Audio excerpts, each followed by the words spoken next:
Hello friends, स्वागत है आपका हमारे इस यूट्यूब चैनल जीएस भंडार विद कौशल में। हम लोग भारत के गवर्नर जनरल का क्रम पढ़ रहे हैं, जिसमें हम लोग स्टार्टिंग से पढ़ रहे थे। आपको पता है कि 1833 के चार्टर एक्ट के तहत भारत के गवर्नर जनरल पढ़ाए जाते हैं, और इस प्रकार जो सबसे स्टार्टिंग में बनते हैं वो आपके बनते हैं लॉर्ड विलियम बेंटिंक, उसके बाद मेटकॉफ, उसके बाद ऑकलैंड, एलनबरो, लॉर्ड हार्डिंग प्रथम। ये सब के बारे में हम पिछले वीडियो में पढ़ चुके हैं। आज हम मेन रूप से लॉर्ड डलहौजी के बारे में पढ़ने वाले हैं। चूंकि जितने भी गवर्नर आए उसमें सबसे मेन गवर्नर जिन्होंने सबसे ज़्यादा अपने अंग्रेजी साम्राज्य का विस्तार किया, उसमें सबसे फेमस नाम जो आता है वो आता है लॉर्ड डलहौजी का। तो आज हम मेन रूप से लॉर्ड डलहौजी के बारे में पढ़ने वाले हैं। तो चलिए स्टार्ट करते हैं। लॉर्ड डलहौजी का जो शासनकाल रहा वो रहा 1848 से 56। 1848 से 56 का जो टाइम पीरियड रहा वो रहा लॉर्ड डलहौजी का। लॉर्ड डलहौजी का जो वास्तविक नाम था वो था James Andrew brown Ramsay. James Andrew brown Ramsay, ये आपका एग्जाम में क्वेश्चन पूछा हुआ है, इसलिए ये बताना जरूरी था। तो लॉर्ड डलहौजी का वास्तविक नाम याद रखना है, जेम्स एंड्रयू ब्राउन रैमसे। इनका जो जन्म हुआ था वो 1812 ईस्वी में स्कॉटलैंड में एक डलहौजी नामक इनका जो घर का नाम था वो डलहौजी ही था, इसलिए अपने घर के नाम पे ही इनका नाम लॉर्ड डलहौजी रख दिया गया। तो लॉर्ड डलहौजी का वास्तविक नाम जेम्स एंड्रयू ब्राउन रैमसे याद रखना है। इसके अलावा चूंकि इन्होंने इंजीनियरिंग के फील्ड में काफ़ी काम किया था, जो भारत का जो पहला इंजीनियरिंग कॉलेज जो रुड़की में बना था उसमें काफ़ी इंपॉर्टेंट रोल इनका भी था, इसलिए लॉर्ड डलहौजी को प्रोफेशनल एंड टेक्निकल एजुकेशन का फादर भी कहा जाता है। क्या? प्रोफेशनल एंड टेक्निकल एजुकेशन का फादर किनको? तो लॉर्ड डलहौजी को। तो ये 2 पॉइंट याद रखना है। लॉर्ड डलहौजी का शासनकाल 1848 से 56, वास्तविक नाम जेम्स एंड्रयू ब्राउन रैमसे, और इन्हें प्रोफेशनल एंड टेक्निकल एजुकेशन का फादर भी कहा जाता है। चूंकि आपको बता ही दिए हैं कि लॉर्ड डलहौजी अब तक जितने भी गवर्नर आए उसमें सबसे ज़्यादा अगर अपने साम्राज्य विस्तार करने का जो श्रेय जाता है, जो अंग्रेजी साम्राज्य को फैलाने का जो श्रेय जाता है, वो जाता है लॉर्ड डलहौजी। लॉर्ड डलहौजी ने वो सारे हथकंडे अपना लिए जो अंग्रेजी साम्राज्य के विस्तार में सहायक सिद्ध हो सकते थे, युद्ध अथवा विजय के आधार पे, कुशासन के आधार पे। और सबसे बड़ा नीति जो लॉर्ड डलहौजी ने चलाया था वो चलाया था राज्य हड़प की नीति, अर्थात राज्यों को हड़पने की नीति, जिसे डॉक्ट्रिन ऑफ लैप्स भी कहा जाता है। तो ये भी क्वेश्चन पूछ देता है कि बताइए राज्य हड़प की नीति किस गवर्नर जनरल ने चलाया था? तो लॉर्ड डलहौजी ने। युद्ध अथवा विजय के आधार पे, तो सबसे पहले लॉर्ड डलहौजी एक महानतम साम्राज्यवादी था। इन्होंने अपने साम्राज्य के विस्तार के लिए 3 नीतियां चलाई। सबसे पहले वैसे राज्य जो राज्य हड़प नीति के तहत नहीं मिलना चाहते थे उसे युद्ध के आधार पर मिला लिया गया, कुछ राज्यों को कुशासन के आरोप पे, और सबसे ज़्यादा राज्यों को अपने नीति डॉक्ट्रिन ऑफ लैप्स राज्य हड़प की नीति के तहत मिला लिया गया। तो क्या था? सबसे पहले हम पढ़ते हैं युद्ध अथवा विजय के आधार पे। तो युद्ध अथवा विजय के आधार पे जो लॉर्ड डलहौजी है वो 3 क्षेत्रों को मिला लेता है। कौन कौन से वो क्षेत्र थे? सबसे पहले पंजाब वाला क्षेत्र। आपको पता होगा कि जो लॉर्ड डलहौजी का जो टाइम पीरियड है 1848 से 56, इसी टाइम पीरियड में आपका दूसरा आंग्ल सिख युद्ध लड़ा गया था। अंग्रेज और सिखों के बीच जो दूसरा आंग्ल सिख युद्ध हुआ था, उसी में पंजाब को जो है ये अपने साम्राज्य में मिला लेते हैं। कब? तो 1849 ईस्वी में। बस आपको इतना ध्यान रखना है, 1849 में पंजाब को ब्रिटिश जो है इसे अपने साम्राज्य में मिला लेते हैं। इसके बाद जो कोहिनूर हीरा होता है वो यहाँ से महारानी विक्टोरिया के पास ब्रिटेन चला जाता है। आज भी आपका कोहिनूर हीरा ब्रिटेन में आपका सुरक्षित है। इसके बाद दूसरा जो 1850 ईस्वी में ये सिक्किम को मिला लेते हैं। सिक्किम को मिलाने का क्या कारण था? अंग्रेज को जो 2 अधिकारी थे, जो 2 डॉक्टर अधिकारी थे, जिनका नाम था डॉक्टर कैंपबेल और डॉक्टर यूसुफ हुकर। ये नाम इंपॉर्टेंट है, याद रखना, डॉक्टर कैंपबेल और डॉक्टर यूसुफ हुकर। ये जब सिक्किम में जाते हैं तो सिक्किम के लोग इनके साथ काफ़ी दुर्व्यवहार करते हैं, और जिसके कारण जो लॉर्ड डलहौजी को एक मौका मिल जाता है और ये सिक्किम को क्या कर लेते हैं? अंग्रेजी साम्राज्य में मिला लेते हैं। इसके बाद जो दूसरा आंग्ल बर्मा युद्ध होता है अंग्रेज और बर्मा के लोगों के बीच, बर्मा जो जिसे म्यांमार भी कहा जाता है, तो दूसरा आंग्ल बर्मा युद्ध में 1852 ईस्वी में लॉर्ड डलहौजी जो है युद्ध के आधार पे इसे अपने साम्राज्य में मिला लेता है, एक लोअर बर्मा का क्षेत्र और एक पीगू का क्षेत्र। तो ये भी पूछ देता है कि बताइए, बर्मा तो आपको क्लियर है कि लोअर बर्मा बर्मा का भाग है, लेकिन पीगू तो ये भी आपका बर्मा का ही हिस्सा है।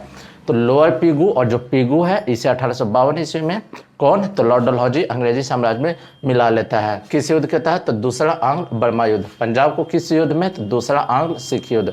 तो इस प्रकार जो टोटल 3 क्षेत्र है ये आपको युद्ध के आधार पर लॉर्ड डलहौजी अपने में मिला लेता है। अगर इसे याद करना होगा तो एक सिंपल तरीका भी याद कर सकते हैं, जिसे आप BSP, बस याद रखिए BSP, बी से बर्मा, बर्मा में लोअर बर्मा और पीगू का क्षेत्र, एस से सिक्किम और पी से पंजाब, यानी कि BSP को लॉर्ड डलहौजी कब, तो 1849, 1850, 1852 में, 1849 में पंजाब, 1850 में सिक्किम और 1852 में लोअर बर्मा और पीगू के क्षेत्र को मिला लेता है।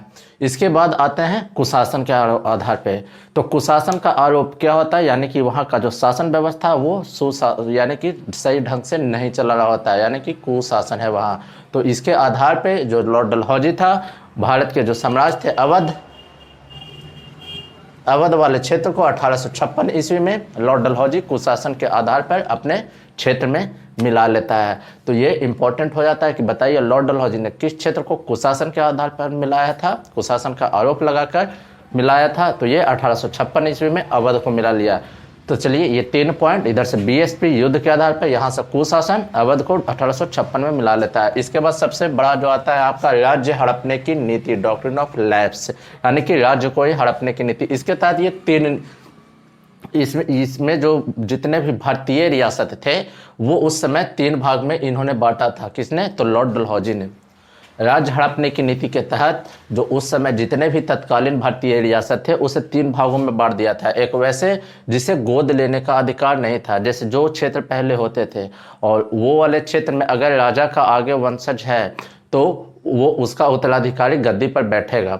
एक वैसे तो उसे गोद लेने का अधिकार है, एक वैसे क्षेत्र जिसे गोद लेने का अधिकार है और जो मराठा हो गया, मुगल हो गया, ब्रिटिश के नियंत्रण में नहीं थे, जिन पर ब्रिटिशों का नियंत्रण नहीं था। तो उस समय जो भारतीय रियासत थे एक इसमें बटे हुए थे जिसे गोद लेने का अधिकार था, लेकिन वहाँ पे ब्रिटिश नहीं पहुँच पाए थे, ना वहाँ पे मुगलों का राज था, ना वहाँ पे मराठों का। एक वैसे क्षेत्र जिसे गोद लेने के पहले ब्रिटिशों की अनुमति लेनी पड़ती थी, अर्थात यहाँ पे कहने का मतलब क्या हो गया, ब्रिटिशों की अनुमति लेनी पड़ती थी, अर्थात ब्रिटिश जो है इस क्षेत्र को जीत चुके हैं और अपने अंग्रेजी साम्राज्य में मिला चुके होते हैं। तो गोद लेने के पहले ब्रिटिशों की अनुमति लेनी पड़ती थी, यानी कि अब ये वाला क्षेत्र ब्रिटिशों के नियंत्रण में था। और तीसरा हिस्सा जिसे गोद लेने का अधिकार नहीं था, यानी कि अर्थात वैसे थे क्षेत्र जिसे ब्रिटिशों ने बनाया था। तो ये मूल रूप से जो 3 भारतीय रियासत उस समय बटे हुए थे, यानी कि मोटा मोटी आप ये समझ लीजिए कि वैसे क्षेत्र जहाँ पे अगर राजा का उत्तराधिकारी नहीं था तो वहाँ जो अंग्रेज होते हैं यानी जो ब्रिटिश लोग होते हैं वो वहाँ पे उन्हें शासन नहीं चलाने देते हैं, यानी कि राजा जो अगर राजा का अगर वंशज नहीं है, वो अगर किसी को भी पुत्र के रूप में एक्सेप्ट करता है जिसे दत्तक पुत्र कहा जाता है, तो ब्रिटिश जो होते हैं, ब्रिटिशों में भी जो आपका लॉर्ड डलहौजी होते हैं वो बोलते हैं कि नहीं, हम आपको इस तरह से नहीं करने देंगे, अब वो वाला क्षेत्र जो है मेरे अंडर में होगा। और यानी कि एक तरह से समझिए कि राज्यों को हड़पने की नीति लॉर्ड डलहौजी ने। तो इस प्रकार राज्यों को हड़पने की नीति जिसे गोद लेने का अधिकार नहीं था, सबसे ज़्यादा जो क्षेत्र है जो लॉर्ड डलहौजी ने इसी नीति के तहत मिलाया था। इसमें सबसे पहले राज्य हड़पने की नीति के तहत जो सबसे पहले राज्य मिलाया गया वो 1848 ईस्वी में सतारा जो महाराष्ट्र में है उसे मिलाया गया। तो ये क्वेश्चन पूछता है कि बताइए सबसे पहले राज्य हड़पने की नीति के तहत सबसे पहले किस क्षेत्र को मिलाया गया, तो सबसे पहले 1848 में सतारा, उसके बाद 1849 में जैतपुर जो आपका MP में है, 1849 में ही संभलपुर जो आपका उड़ीसा में है, 1850 में बघाट, 1852 में उदयपुर, 1853 में झांसी, 1854 में नागपुर। तो ये सारा पॉइंट आपको ध्यान रखना है। 1848 में सतारा, 1833 का क्रम बना के 1848 में सतारा यानी कि महाराष्ट्र में, 1849 में जैतपुर और संबलपुर, जैतपुर आपका MP में, संबलपुर आपका उड़ीसा में, 1850 से 52, 1850 में बघाट आपका कहाँ है, तो पंजाब में, 1852 में उदयपुर कहाँ है, तो MP में, 1853 और 54, 1853 में झांसी MP में, 1854 में नागपुर महाराष्ट्र में। चलिए एक बार फिर से, 1848 में सतारा महाराष्ट्र, 1849 में जैतपुर संबलपुर जैतपुर एमपी में, संबलपुर उड़ीसा में। उसके बाद 1850 में बघाट, बघाट कहाँ है, पंजाब में। 1852 में उदयपुर एमपी में। 1853 में झांसी। 1854 में नागपुर महाराष्ट्र। तो ये सारे क्वेश्चन आपसे पूछे जाते हैं एग्जाम में, इसलिए ये सारे पॉइंट आपको याद रखने हैं। तो चलिए ये एक तरफ का एक पॉइंट हो गया क्लियर।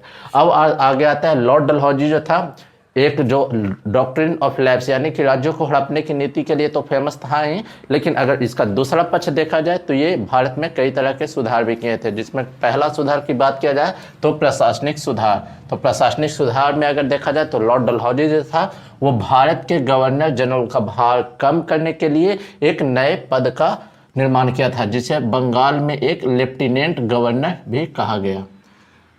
तो भारत के गवर्नर जनरल का भार कम करने के लिए बंगाल में एक लेफ्टिनेंट गवर्नर का पद लाने वाला कौन था, तो आपको लॉर्ड डलहौजी था। तो ये ध्यान रखना है। साथ ही वैसे नए प्रदेश जो हाल ही में ब्रिटिशों के नियंत्रण में आया था, वहां पे इनका डायरेक्ट प्रशासन चलता था, और वैसे जिसके तहत ये शासन चलता था उसे नॉन रेगुलेशन प्रणाली भी कहते हैं। तो ये 2 पॉइंट आपको ध्यान रखना है। भारत के गवर्नर जनरल का भार कम करने के लिए बंगाल में एक लेफ्टिनेंट गवर्नर की व्यवस्था। साथ ही वैसे क्षेत्र जो हाल ही में ब्रिटिशों द्वारा जीते गए थे, वहां इनका सीधा प्रशासन चलता था, जिसे नॉन रेगुलेशन प्रणाली भी कहा जाता है।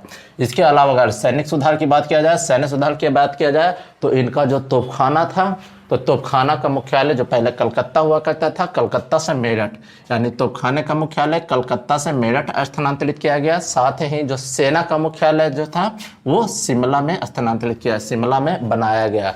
तो सेना का मुख्यालय शिमला में, और साथ ही शिमला को इन्होंने ग्रीष्मकालीन राजधानी भी बनाई थी। इसके अलावा सैनिक सुधार में जो भारतीय सैनिक होते थे, इनके सेना में भारतीय सेना को कटौती किया, अर्थात भारतीय सेना को भर्ती करने की संख्या कम कर दिया, और जो ब्रिटिश सैनिक थे अपने सेना में ज़्यादा भर्ती करना उनको शुरू कर दिया। तो भारतीय सैनिक की कटौती की गई और साथ ही ब्रिटिश सैनिक की वृद्धि की गई। तो सैनिक सुधार में आपका 3 पॉइंट। तोपखाने का मुख्यालय कलकत्ता से मेरठ, पहले कलकत्ता हुआ करता था, अब मेरठ हो गया। सेना का मुख्यालय शिमला बनाया गया, और साथ ही शिमला को ग्रीष्मकालीन राजधानी बनाया गया। इसके अलावा भारतीय सैनिक की कटौती की गई, ब्रिटिश सैनिक की बढ़ोतरी की गई। ये सब काम जो हुआ था वो आपका सब 1856 ईस्वी में हुआ था, ये ध्यान रखना है। शिक्षा संबंधी सुधार की बात किया जाए तो शिक्षा संबंधी सुधार में जो सबसे बड़ा आता है वो आता है 1854 ईस्वी का वुड डिस्पैच। 1854 का वुड डिस्पैच लागू हुआ था, जिसे भारतीय शिक्षा का मैग्ना कार्टा भी कहा जाता है। मैग्ना कार्टा यानी कि भारतीयों को एक व्यापक अधिकार मिलना। इस वुड डिस्पैच के तहत जितने भी जिले थे उस जिले में एंग्लो वर्नाकुलर स्कूल की व्यवस्था। वर्नाकुलर क्या होता है, यानी स्वदेशी भाषा में, यानी कि स्वदेशी भाषा का स्कूल, यानी कि जितने भी जिले हैं उसमें एंग्लो वर्नाकुलर स्कूल की स्थापना। साथ ही जितने भी नगर सरकारी नगरों में सरकारी कॉलेज की व्यवस्था, एवं जितने भी प्रेसिडेंसी जो अंग्रेजों का मेन प्रेसिडेंसी हुआ करता था, कलकत्ता, मद्रास और आपका बम्बई, ये तीनों प्रेसिडेंसी में कलकत्ता, मद्रास, बम्बई में एक एक यूनिवर्सिटी की स्थापना। और ये जो यूनिवर्सिटी की स्थापना होगी वो किस यूनिवर्सिटी के आधार पर होगी, तो वो होगी लंदन यूनिवर्सिटी के आधार पर। तो ये सब क्वेश्चन आ सकता है, पूछता भी है। तो शिक्षा संबंधी सुधार में आपका 3 पॉइंट यहाँ भी ध्यान रखना। 1800 सबसे इंपॉर्टेंट 1854 का वुड डिस्पैच, इसे भारतीय शिक्षा का मैग्ना कार्टा भी कहा जाता है। इसके अनुसार सबसे पहले जितने भी जिले हैं उसमें एंग्लो वर्नाकुलर स्कूल की स्थापना, साथ ही प्रत्येक नगरों में सरकारी कॉलेज की स्थापना, एवं तीनों प्रेसिडेंसी में एक एक यूनिवर्सिटी की स्थापना। और ये यूनिवर्सिटी की स्थापना जो होगी वो लंदन यूनिवर्सिटी के आधार पर होगी। इसके अलावा अगर अलग से और बात कर लिया जाए तो साथ ही ये रेलवे के जनक के रूप में भी लॉर्ड डलहौजी को जाना जाता है। आपको याद है कि भारत में जो पहली रेल चली थी वो 16 अप्रैल 18 अप्रैल भी देता है, तो वो अलग अलग बुक का बात हो जाता है। 16 अप्रैल 1853 को बम्बई से थाने के बीच लगभग 34 किलोमीटर ये ट्रेन चली थी। वही अगर पूछ देगा बताइए भारत में दूसरी बार ट्रेन कब चली, तो 1854 ईस्वी में कलकत्ता से रानीगंज के बीच चली थी। लेकिन अगर पूछता है कि बताइए भारत में जो सर्वाधिक रेलवे पटरी जो बिछा, रेलवे ट्रैक जो बिछा, रेलवे लाइन जो सर्वाधिक रेल लाइन बिछी थी वो लॉर्ड कर्जन के समय में। तो भारत में पहली ट्रेन जो चली लॉर्ड डलहौजी के समय में 16 अप्रैल 1853 को बम्बई से थाने लगभग 34 किलोमीटर। लेकिन सबसे ज़्यादा रेल लाइन बिछी किसके समय में, तो ये लॉर्ड कर्जन के समय में। हालांकि जो सबसे पहले जो ट्रेन चलने वाला था, वो जो प्रस्ताव पेश हुआ था वो चेन्नई में पेश हुआ था, यानी कि सबसे पहले जो आपका ट्रेन चलता वो चेन्नई में, और ये जो इसका जो इंजन होता वो इंजन जो होता है इसका घोड़ा होता है, लेकिन बाद में वो प्रस्ताव रद्द कर दिया गया। तो ये बस ध्यान रखना है। तो ये रेलवे के बारे में आपको इतना बस पॉइंट ध्यान रखिए। इसके अलावा इन्होंने 1853 ईस्वी में 1853 में सबसे पहले रेलवे, उसके बाद 1853 में ही टेलीग्राफ यानी कि विद्युत तार की सेवा इन्होंने कलकत्ता से आगरा के बीच शुरू किया। 1853 में रेलवे तो शुरू किया, उसके बाद एक विद्युत तार सेवा भी शुरू किया कलकत्ता से आगरा के बीच। कब, तो 1853 में ही। प्लस इसके जो अध्यक्ष नियुक्त हुए, ये इंपॉर्टेंट है, ये ध्यान रखना है। जो विद्युत तार सेवा जो शुरू हुई 1853 में, उसके अध्यक्ष को नियुक्त किए गए, तो उनका नाम था औरो धनेसी। क्या, तो औरो धनेसी। ये आपका क्वेश्चन इंपॉर्टेंट बन सकता है, ये ध्यान रखना, औरो धनेसी।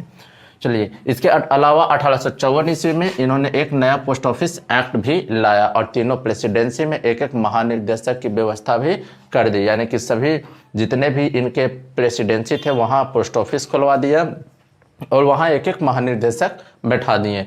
इस पोस्ट ऑफिस एक्ट के तहत क्या था, तो देश के अंदर 2 पैसे की दर से पत्र भेजने की व्यवस्था की गई। तो 1854 ईस्वी में एक नया पोस्ट ऑफिस एक्ट आता है, तीनों प्रेसिडेंसी में एक एक महानिर्देशक बैठा दिया जाता है और देश के अंदर 2 पैसे की दर से पत्र भेजने की व्यवस्था की जाती है। यह साथ ही पहली डाक टिकट का प्रचलन भी इनके समय में ही होता है।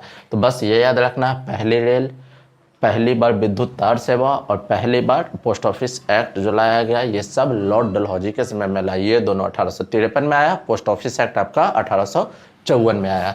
तो ये ध्यान रखना है। 1854 में ही आपका सार्वजनिक निर्माण विभाग की स्थापना की गई। 1854 ईस्वी में सार्वजनिक निर्माण विभाग की स्थापना। 1854 में ही गंगा नहर का जो निर्माण किया गया था वो सिंचाई के लिए खोल दिया गया। तो 1854 ईस्वी से 3 पॉइंट। 1854 में नया पोस्ट ऑफिस एक्ट, 1854 में सार्वजनिक निर्माण विभाग की स्थापना, 1854 में गंगा नहर निर्माण की स्थापना और इस गंगा नहर के निर्माण कर इसे सिंचाई के लिए खोल दिया जाता है। तो ये ध्यान रखना है। इसके अलावा भारतीय बंदरगाह को अंतर्राष्ट्रीय व्यापार के लिए खोल दिया गया है, यानी कि पहले से जो यहाँ पे बंदरगाह थे, जैसे कलकत्ता में हो गया, मद्रास में हो गया, आपका जो बम्बई में हो गया, ये सब समुद्र तटीय इलाका था, समुद्र तट के पास वाले इलाके थे, यानी यहाँ बंदरगाह भी होते थे। तो ये सब भारतीय बंदरगाहों को अंतर्राष्ट्रीय व्यापार के लिए खोल दिया गया। जैसे कराची, कलकत्ता, बम्बई, ये सब बंदरगाह जो हुए थे, इसे डेवलप भी उस समय किया गया और इसे मॉडर्नाइज किया गया था। तो ये भी आपको ध्यान रखना है।